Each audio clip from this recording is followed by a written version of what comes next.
Hello praise the Lord मु नित्यानंद मलिक मु जड़े प्रभु को दास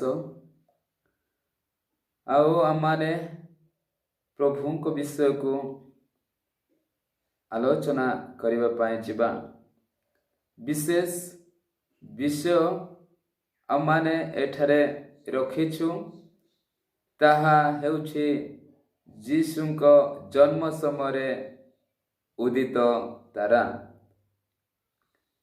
तो सही तारा विषय आलोचना करिबा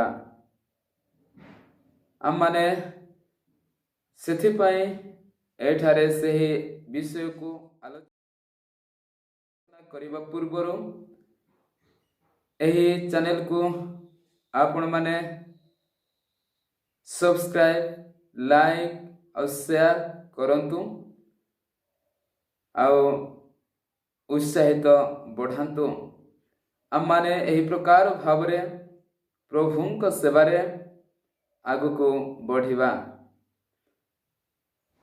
तो जीशु को तारा प्रकृत ताहा गोटे अद्भुत तारा अटे।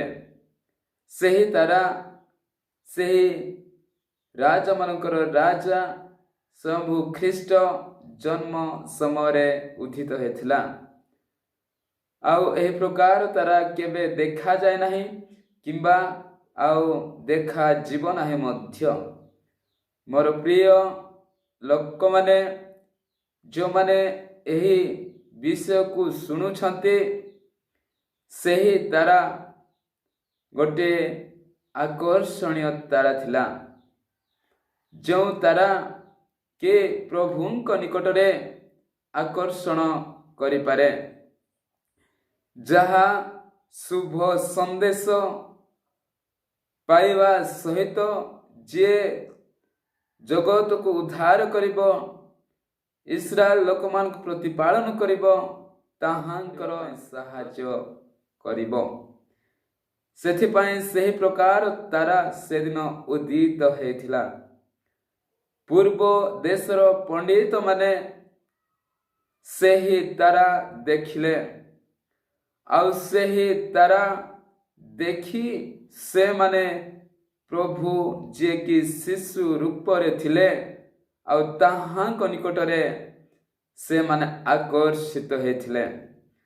ताहांक निकटरे से माने आसीथिले सही समर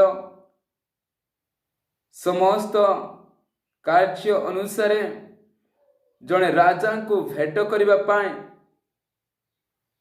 एही प्रकार मूल्यवान पदार्थ गुड़ाक मूल्यवान जिनिस गुड़ाक नहीं ताहा को भेट करबा पाए चाहते ताहा को दर्शन करबा पाए चाहते ताहा को पूजा करबा पाए जानते। सेथिपाई सही पूर्व देशर पंडित माने सही समय सुना कुंदुरु गंधरस धरी से शिशु जीशु को पाखकू आसिले आउ जेतेबेले जिहुदारे आसी पहुँचले आउ हेरोदंक निकटरे से पहुँची पचारिले जे जगतर उद्धार करता जे इस्राएल मानकर राजा जन्म ग्रहण करियछन्ति से केउठारे किंतु एथिरु आमाने जानि पारुछु मोर प्रिय लोक माने स्पष्ट भावरे से राजा निज देश रे जन्म ग्रहण करिछन्ति सही शिशु जीशु से हेरोद राज मध्य जानि पारि नाहंती से सही तारा को मध्य देखि पारि नाहंती।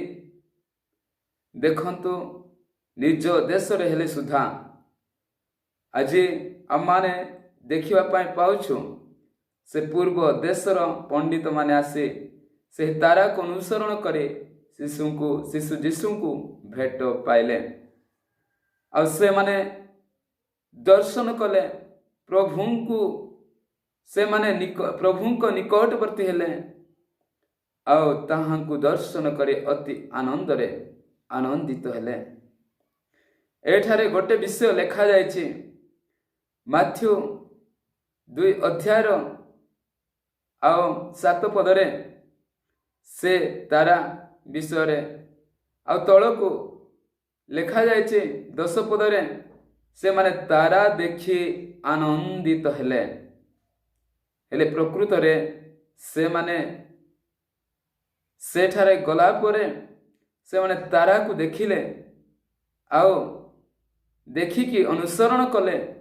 ଆଉ ଯେଉଁଠାରେ ଶିଶୁ ଯୀଶୁ ଶୋଇଥିଲେ ସେଠାରେ ପହଞ୍ଚିଲା ପରେ ସେମାନେ ତାହାଙ୍କୁ ଦର୍ଶନ କରି ବହୁତ ଆନନ୍ଦିତ ହେଲେ। ମୋର କିନ୍ତୁ ଏଠାରେ ଲେଖାଯାଇଛି ସେମାନେ ତାରା ଦେଖି ଆନନ୍ଦିତ ହେଲେ।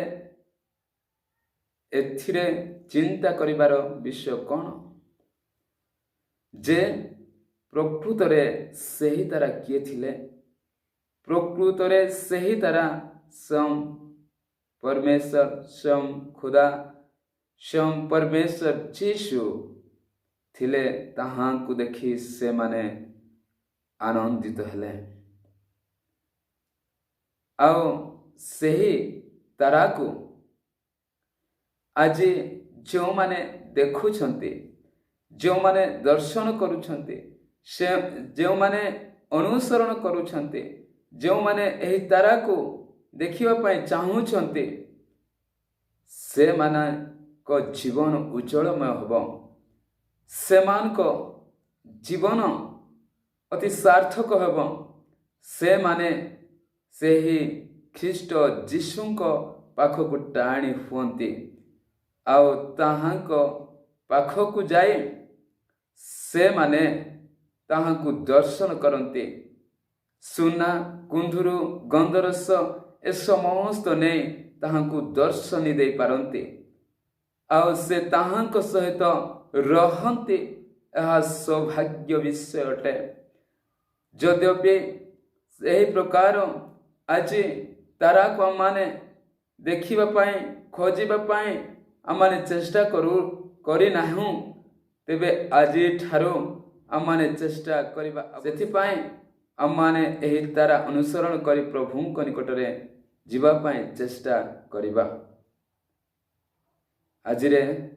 ଆଜିର ଭିଡ଼ିଓକୁ ଏତିକିରେ ରଖିଲେ। ଥ୍ୟାଙ୍କ ୟୁ, ଧନ୍ୟବାଦ। ପୁଣି ଥରେ ପ୍ରେଜ୍ ଲର୍ଡ।